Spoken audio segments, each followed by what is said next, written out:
Dharmasthala soil has finally spoken up.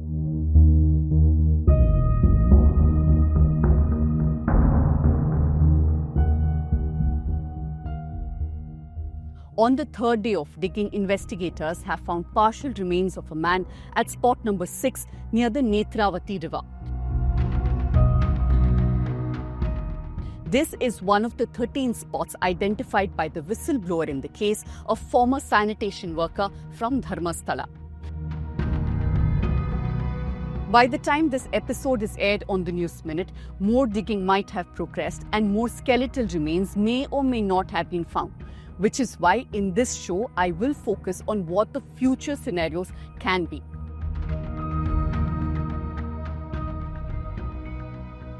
I know there are thousands of videos on what's happening here in Dharmasthala for you to watch. So we will look at a few unexplored angles, including the data on suicides from the region. And ask the question, what else lies buried under the sacred soil of Dharmasthala? This is Let Me Explain.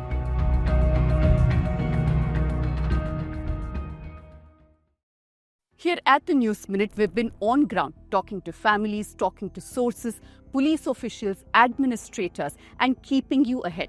We've chosen to look at what many people have ignored. This kind of journalism takes time, money, and most importantly, navigation through legal hurdles. We don't rely on clickbait journalism or sensationalism because we know that you, our viewers, value the kind of journalism which is responsible and sensitive. We will give you accurate information, but we can't do this without you. On our part, we will keep up to this commitment, and I know that you won't let us down. So if you're not already a subscriber of the News Minute and News Laundry, become one right away. And if you already are one, then do consider contributing to our reporting fund.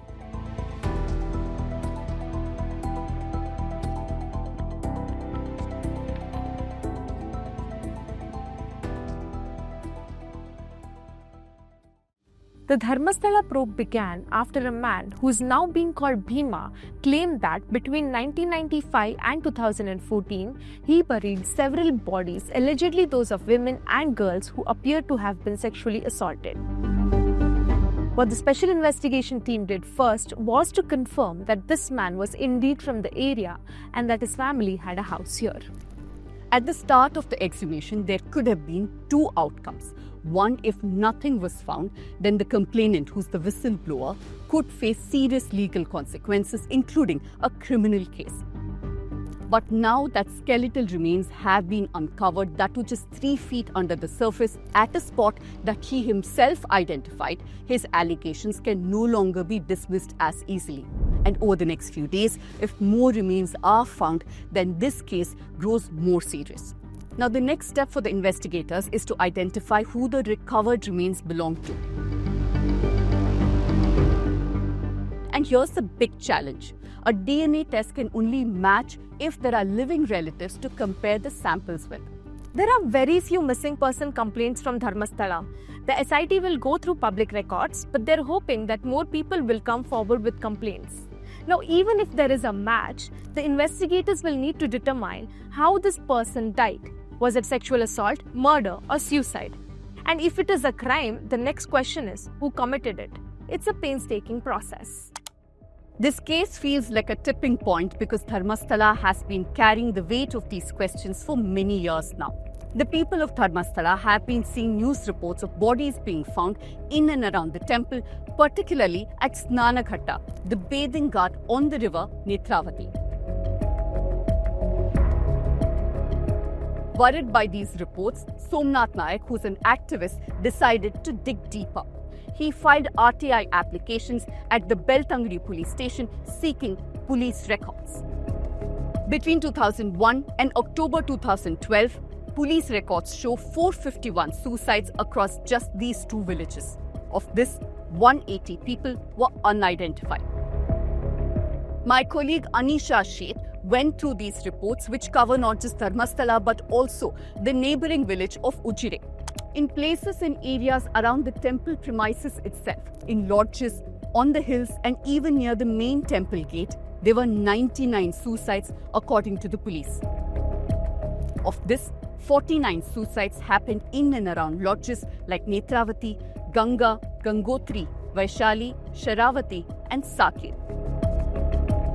Of these 99 suicides, 49 were unidentified men and 41 were identified men. 5 were identified women and 4 were unidentified women. But the single biggest cluster of deaths, again all recorded by the police as suicide, were found at 3 broad locations connected to the river.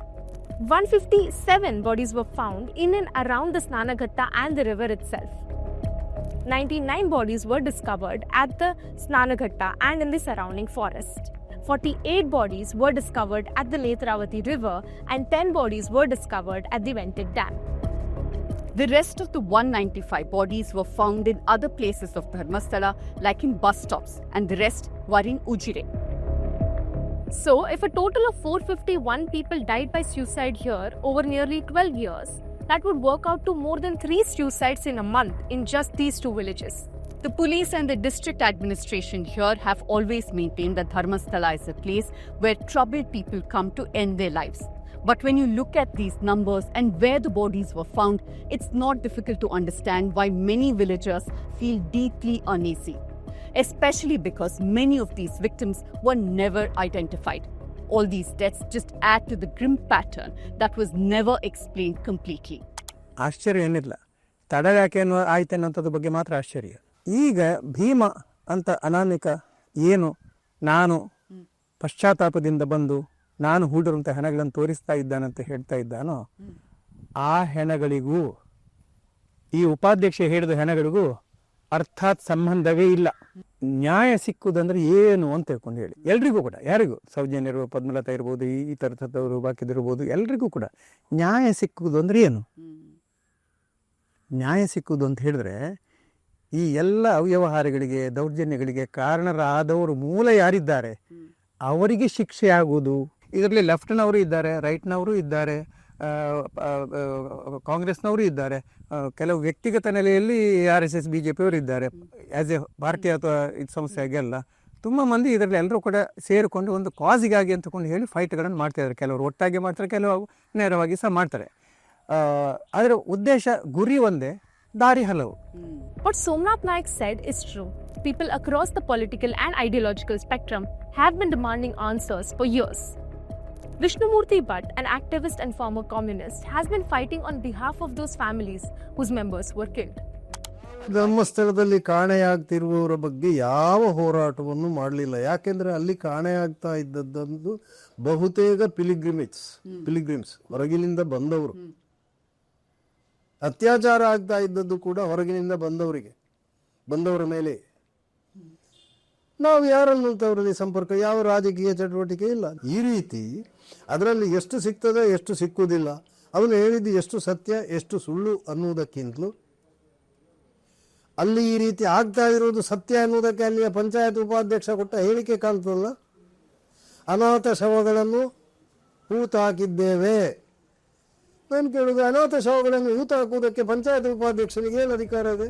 Now this is a question that will come up now. As we told you earlier, between 2001 and 2012, there were a total of 451 suicides that were recorded. The question is, were there other deaths that went unrecorded? The Dharmasthala Gram Panchayat Vice President Srinivas Rao told us that Panchayat buried bodies even in forest areas, as the police instructed. ಇದರ ಪ್ರಕಾರ ಅದೆಲ್ಲ ಪತ್ರ ಬಂತು, ದಫನ ಎಲ್ಲಿ ಮಾಡಿಸ್ತೀರಾ? ದಫನವನ್ನು 2006 ಮೇಲಿನ ದಿನಗಳಲ್ಲಿ ನಮ್ಮದೇ ಗ್ರಾಮ ಪಂಚಾಯಿತಿಯ ಹಿಂದೂ ರುದ್ರಭೂಮಿ ಅಂತ ಹೇಳುವಂಥ ಪ್ರದೇಶದಲ್ಲಿ ಅದರ ಪಕ್ಕದಲ್ಲಿರುವಂತಹ ಒಂದು ಬರೀ ಲ್ಯಾಂಡ್ ಅಥವಾ ಅದಕ್ಕೊಂದು ಸ್ಥಳವನ್ನು ಬಿಟ್ಟಿದ್ದೇವೆ, ಅಲ್ಲಿ ಮಾಡ್ತೇವೆ. ಮೊದಲಿನ ದಿನಗಳಲ್ಲಿ ಅದು ರೆವೆನ್ಯೂ ಇರ್ಬೋದು ಅಥವಾ ಈ ರೀತಿಯ ಭೂಮಿಗಳಲ್ಲಿ ಸ್ಥಳೀಯವಾದಂತಹ ಪೊಲೀಸ್ ಇಲಾಖೆಯ ನಿರ್ಧಾರಕ್ಕೆ ಸಹಕರಿಸಿದ್ದೇವೆ. ಆ ಜಾಗವನ್ನು ತೀರ್ಮಾನ ಮಾಡೋದು ಪಂಚಾಯತ್ ಅಲ್ಲ, ಯಾರು ತೀರ್ಮಾನ ಮಾಡೋದು? ಸ್ಥಳೀಯ ಪೊಲೀಸ್ ಅಧಿಕಾರಿ ಹೇಳ್ತಾನೆ ಇಂತಲ್ಲಿ ಮಾಡಬೇಕು ಅಂತ ಹೇಳುವಾಗ ನಾವು ಮತ್ತು ಅವರಿದ್ದು, ಆ ಪೊಲೀಸ್ ಅಧಿಕಾರಿ ಇರ್ತಾರೆ, ನಾವುಗಳು ಕೂಡ ಇದ್ದು ಆ ಶವದಫನವನ್ನು ಮಾಡ್ತೀವಿ. ನಿಮ್ಮ ಹತ್ರ 86ರಿಂದ ಎಲ್ಲ ದಾಖಲೆ ಇದೆ ಅಂತ ನೀವು ಹೇಳಿದ್ದೀರಾ. ಇದೆ ಮೇಡಮ್. ಸೊ 2006 ಮುಂಚೆ ಇಲ್ಲಿ ಸ್ಮಶಾನ ಬರೋದಕ್ ಮುಂಚೆ ಎಲ್ಲಿ ದಫನ ಮಾಡಿದ್ರು?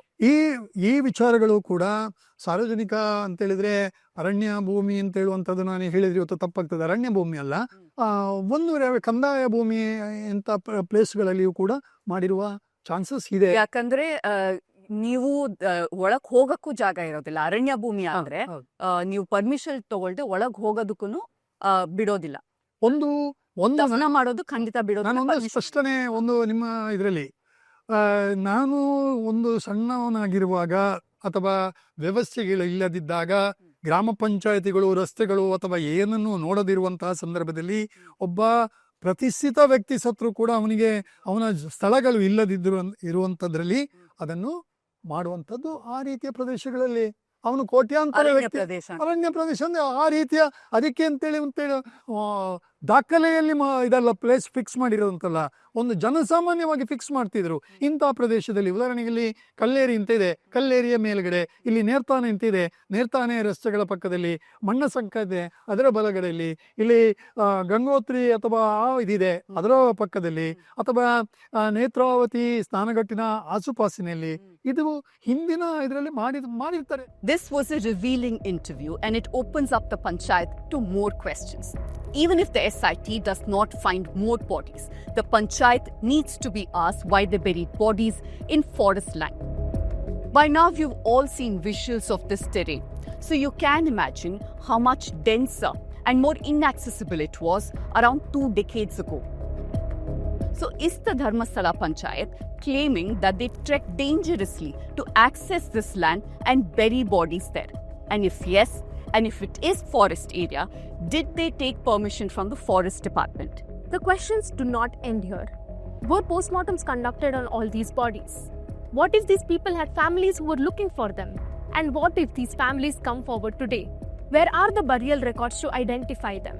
The RTI reply that Somnath Nayak got did not mention the age of the people who died, nor did it mention if they were sexually assaulted or raped. One can only hope that this crucial information is preserved somewhere in a hospital or police records.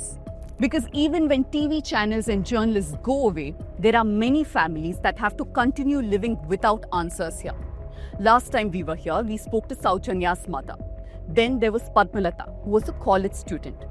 Vishnu Murthy Bhatt was with Padmalata's family in 1986 when she went missing. ನಾವು Belthangady police ಸ್ಟೇಷನ್ಗೆ ಬಂದು ಮರುದಿವಸ complaint ಕೊಡ್ತೇವೆ. Complaint ಕೊಡುವಾಗ ಆಯಿತು ನೋಡುವ, complaint register ಮಾಡಿ ನನಗೆ ರೆಸಿಟ್ ಕೊಡಿ ಅಂತ ಕೇಳಿದೆವು. ಆವಾಗ ನೀನು ರಮೇಶ ಹಾಕಿದಿಲ್ಲ, ಸ್ವಲ್ಪ ನಿಲ್ಲಿ, ಈಗ ಬರ್ತಾರೆ, ಅವರು ಬರ್ತಾರೆ, ಇವರು ಬರ್ತಾರೆ ಅಂತ ಸುಮಾರು ಮಧ್ಯಾಹ್ನ 1:30-2 ಗಂಟೆವರೆಗೆ ನಿಂತರೂ ಕೂಡ ಇವರ ರೆಸ್ಪಾನ್ಸ್ ಇಲ್ಲದೇ ಇರುವಾಗ ನಾವು ನೀವು ರಿಜಿಸ್ಟರ್ ಮಾಡಿ ನಮಗೆ ರಿಸೀಟ್ ಕೊಡ್ತೀರಾ ಅಲ್ಲ ಇಲ್ಲೇ ನಿಮ್ಮ ಚೇಂಬರ್ನೊಳಗೆ ಘೋಷಣೆ ಹಾಕಬೇಕಾ ಅನ್ನೋ ರೀತಿಯಲ್ಲಿ. Padmalata went missing when she was returning from her college function in Ujire. 56 days later, her skeletal remains were found on Netravati river, her hands and feet bound. No one was ever arrested and the CID closed the case as untraceable. Her sister Chandravati believes Padmalata was raped and murdered. And she's now urged the SIT probing the mass burial case to reopen the murder file and finally bring justice. ಅಂದರೆ ಜನ ನಂಬ್ತಿರ್ಲಿಲ್ಲ madam ಏನು ಹೇಳಿದ್ರು. ಸೌಜನ್ಯ ಕೇಸೆ ಆದರೂ ಸ್ವಲ್ಪ ಜನರಿಗೆ ಸ್ವಲ್ಪ ಗೊತ್ತಾಗ್ತಾ ಇತ್ತು, ಆದರೆ ನಮ್ಮ ಕೇಸಲ್ಲಿ ಏನು ಜನರಿಗೆಲ್ಲ ಹೀಗೆ ಊರಿನವರಿಗೆಲ್ಲ ಗೊತ್ತಿಲ್ಲ, ಅಲ್ಲಿಯವರಿಗೆ ಗೊತ್ತಿರ್ಬೋದು, ಆದರೆ ಹೊರಗಿನವ್ರಿಗೆ ಯಾರು ನಂಬ್ತಿರ್ಲಿಲ್ಲ. ಸೌಜನ್ಯ ಕೇಸಲ್ಲಿ ಸ್ವಲ್ಪ ಜನ ಜಾಸ್ತಿ ನಂಬಲಿಕ್ಕೆ ಶುರು ಮಾಡಿದರು, ಮತ್ತು ಇವಾಗ ಆಗುವಾಗ ಹೆಚ್ಚು ಜನ ಎಲ್ಲ ನಂಬಿದ್ರು ಈಗ ನಡೀತಾ ಇದೆ ಇಲ್ಲಿ ಅಂತ. ಇದಕ್ಕೆ ನಾವೇ ಇದು ಒಂದು ಸಾಕ್ಷಿ ಮೇಡಮ್, ಇಷ್ಟು 40 ವರ್ಷ ಹಿಂದೆ ಕೂಡ ನಡೆದಿದೆ ಇದೆ ಅಂತ ಹೇಳಿ. ಈಗ ನಮಗೆ ಒಂದು ಸಣ್ಣ ಹೋಪ್ ಇದೆ, ಇದರಲ್ಲಿ ನಮಗೂ ನ್ಯಾಯ ಸಿಗ್ಬೋದು ಅಂತ ಹೇಳಿ. ಅದರ ನಂತರ ಈಗ ಈ ಪ್ರಕರಣ ಆದ ನಂತರ ಫಸ್ಟ್ ಟೈಮ್ ಮೀಡಿಯಾಗಳು ಕಣ್ತೆರೆದಿದೆ. ಸ್ವಲ್ಪ ತೆರೀತಾ ಇತ್ತು. ಈಗ ನ್ಯಾಷನಲ್ ಮೀಡಿಯಾಗಳೆಲ್ಲ ಬಂದಾದ ನಂತರ ಕರ್ನಾಟಕದ ಮೀಡಿಯಾಗಳಿಗೆ ಸಹ ಸ್ವಲ್ಪ ಜೀವ ಬಂದಿದೆ. ಇಲ್ಲಾಂದ್ರೆ ನ್ಯಾಷನಲ್ ಮೀಡಿಯಾ ಇಂಗ್ಲೀಷ್ ಮೀಡಿಯಾಗಳು ಜಾಸ್ತಿ ಬರ್ತಿದ್ದವ್ರು, ಕರ್ನಾಟಕದ ಮೀಡಿಯಾದವರು ಬರ್ತಿರ್ಲಿಲ್ಲ. ಈಗ ಸ್ವಲ್ಪ ಇವತ್ತು ಹಣ ಸಿಕ್ಕೊಂದೇವರೆಗೆ ನಿನ್ನವರೆಗೆ ಸಹ ಉಲ್ಟಾ ಮಾತಾಡ್ಲಿಕ್ಕೆ ಶುರು ಮಾಡಿತ್ತು. ಎಲ್ಲರೂ ಕೂಡ ಭಾರಿ ಸುರಾಗಿತ್ತಲ್ಲ, ಆದರೆ ಇವತ್ತಿನಿಂದ ಪುನಃ ಅದೇ ಪ್ಲೇಟ್ ಚೇಂಜ್ ಮಾಡ್ತಾ ಇದ್ದಾರೆ ಎಲ್ಲವೂ ಕೂಡ. No matter what the exhumation uncovers, the road ahead won't be easy. identifying the skeletal remains, piecing together what the cause of death could be, and holding someone accountable is a complex and uncertain journey. Many here believe that the chances of success in this are realistically very slim. But that said, people in Dharmasthala believe that this episode has already achieved something far deeper. It shattered the conspiracy of silence that had gripped the town for decades. And with that silence broken, many now hope that it will shine a new light on issues and injustices that have long been spoken about but have been ignored for far too long. Before I wrap up, here's a quick reminder that we have been hitting the ground here in Dharmasthala, bringing you stories and updates that are authentic and verified. We know that you trust in our journalism, but we need you to do a bit more. If you aren't a subscriber of the News Minute and News Laundry already, what are you waiting for? Become one right away. And make sure that you also contribute to our reporting fund.